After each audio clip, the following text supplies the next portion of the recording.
Kinilala po ang panata kontra fake news campaign ng GMA Integrated News ng World Association of News Publishers. Ating saksihan. Wagi ng Silver Award sa Best Fact-Checking Project category ng One IFRA Digital Media Awards Asia 2025 ang panata kontra fake news campaign ng GMA Integrated News. GMA Integrated News! Iniabot ang parangal sa Kuala Lumpur, Malaysia bilang bahagi ng Digital Media Asia Conference, ang pinakamalaking news media industry event na tungkol sa digital trends sa Asia Pacific. Kami ang team totoo.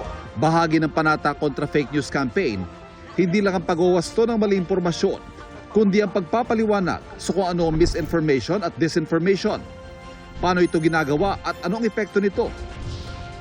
At paano ito madedetect para hindi mabiktima? Lalo ngayong eleksyon 2025.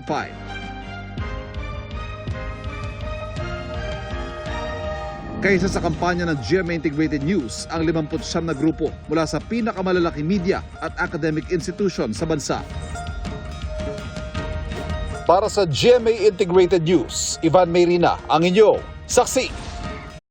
Mga kapuso, maging una sa saksi. Mag-subscribe sa GMA Integrated News sa YouTube para sa iba't ibang balita.